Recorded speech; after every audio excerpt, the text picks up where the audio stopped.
folks, Bonnie here. Today's project is working wetly into small contained shapes within the figures. Now I have a figure composition going right now.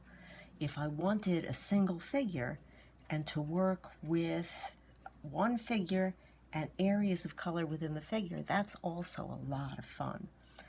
But I started off doing one. I broke it up into planar shapes where the shadow shape is as it rounds the form, just because that's kind of the way I like doing things. Now in here, I'm going to come around the edge that I've already developed, and I'm using a little Kolinsky sable for this job. I finally found a brush here at home that has a point. Yay! So I'm going around and I've selected my shape, working fairly quickly so that it doesn't set up too quickly. I want the paint to flow within that shape. Last week I talked about wet on dry and softening an edge. And this is the opposite. So all the people who were miserable, methodically softening edges, this is your moment. So within this shape, I can do something like drop in some water. I can, let's see, what color do I want to set? Yeah, why not? You don't have to be realistic with this. I don't have to be realistic with this. So I just dropped in some reds. It looks very vivid at the moment, but you know, even though it's looking vivid, I want you to think about, let's see if I can get this angled.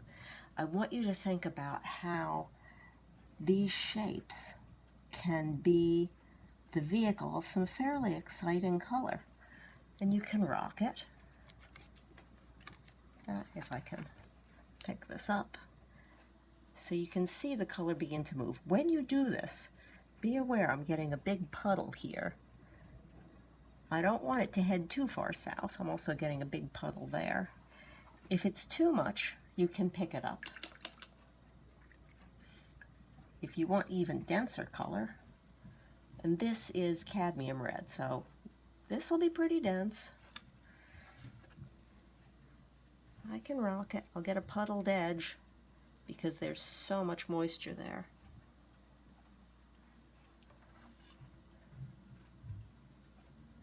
Okay, so I'm just playing within that shape.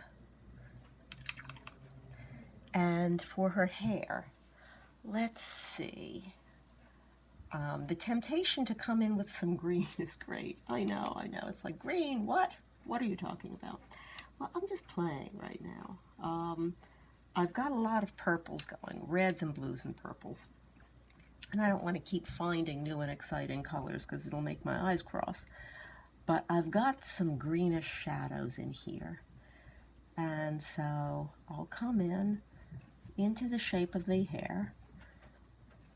Now remember, if you play this game, life is easier if you've got a nice solid drawing down first. And I don't want this video to take too long. Oh, you can see this is Winsor red, and it is pushing that Perylene green like nobody's business. What fun. Okay. See, when you do things like this, you'll notice some colors push a little bit more than others. I've noticed with that Winsor red, it tends to push the other colors away. Now, let's see. I think this is still soaking wet. That's soaking wet. So I don't want to go in right in here or right in there, or I'm going to have a wet mess. I don't really want a wet mess right now. So let me come in with some blue. I think I want this guy's shirt to be blue. And I think I've got to come in with a nice phthalo blue, just giving myself the edges, but I'm working quickly enough, I hope, not to make it seem like a bunch of outlines. Now I'm still working that Strathmore 300 watercolor paper, so it's not the world's easiest to flow large areas, but for tiny areas, it's okay. So I can leave it vividly blue, or I can drop in some water on one side and let it flow towards the other side. I can do any number of cute tricks. I can pick it up a little bit.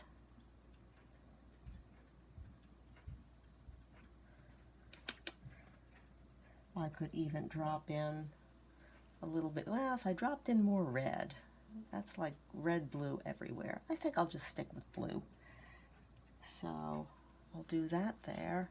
I see another opportunity for some blue in here, and that's not touching any of the other wet edges.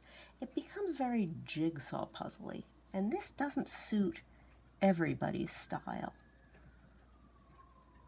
But it's worth trying out and seeing what you think of it. It's very good for people who see shapes and patterns. So you can see how I'm finding my moments to flow the paint.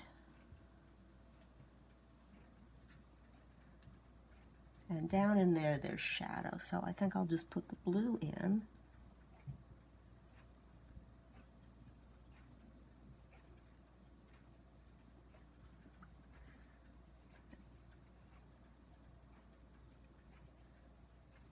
And then, as soon as I've got all that set,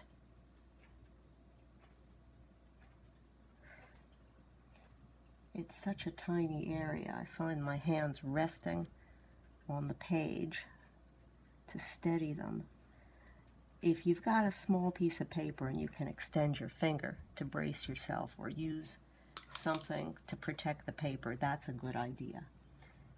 Okay, so I can come in here, drop in some color, and just let those two colors talk to each other. So you can see I'm working from one area to the next. And the whole painting is going to evolve this way. It's good to have a plan when you work like this, because things can get spotty, or you can lose your sense of design with the value structure. But I'm just playing with shapes and letting the paint move back and forth. Another way of playing with this, I could put menus on that table, I could put glasses, but right now I want to show you I'm leaving a white edge. Oops, I thought I was leaving a white edge, and my hand just bounced around. That's what I get for drinking too much coffee. Okay, what the hey, let's see what happens. Okay. Whee!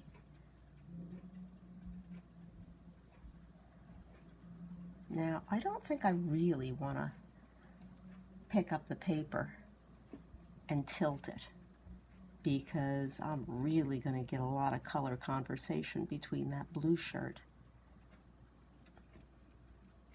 and the red table. When I talk about conversation, I'm talking about this. The red's going into the blue's going into the red.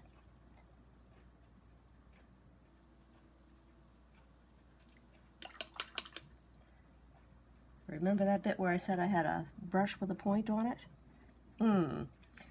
However, just out of idle curiosity, what would happen? Now I'm coming in with cadmium red. If on the edge of this,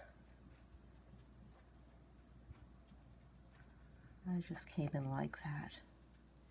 So I'm picking up a little bit of red on the edge of the shirt and running it into the other area. So I'm playing with shapes, I'm playing with colors, I'm playing with flow, but contained in areas. I'm not trying to develop the entire rounded form the way I was the other week. Even here, the shadows have a fairly crisp edge. Crisp edge, crisp edge. If it bothers me later, I could soften it. But the point of this project is just letting things like this happen. Areas within the larger form. And I could let a lot of things go. I don't have to develop every last little thing. Let me get a bigger brush.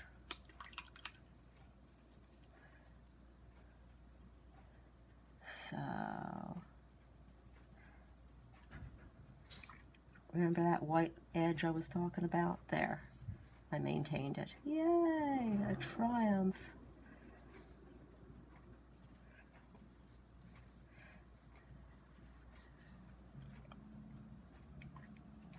So I can come in with a big, relatively undefined shape.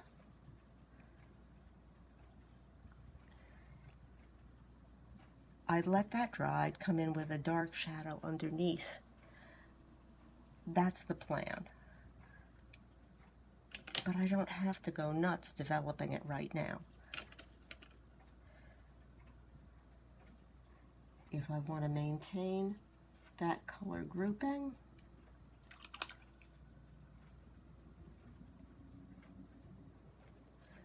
within the hair. Now my plan is that that area is still a little wet on the jacket, and that this color will flow in to the jacket. There we go.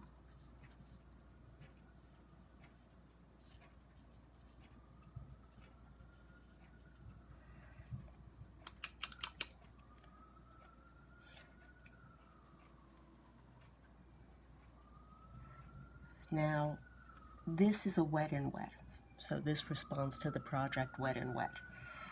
This whole area initially went onto a dry area, so I'm controlling the edges. Those are wet on dry edges, that's a wet on wet edge. The project today is the shapes and how we're laying the color within those shapes, be it wet on wet or wet on dry.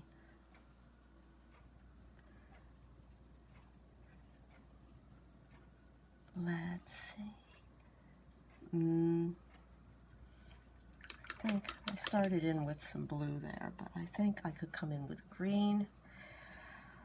Oh, I've got a lot of plans for this, but I think you can see the direction I'm going with it, and you don't need to see the whole development of this. I'll try and finish it off and add a little photo of it at the end of this video. Hope you have fun. This is the kind of project that can be a lot of fun. And after playing around with this for about a half an hour after I finished the video, here's the rest of the video.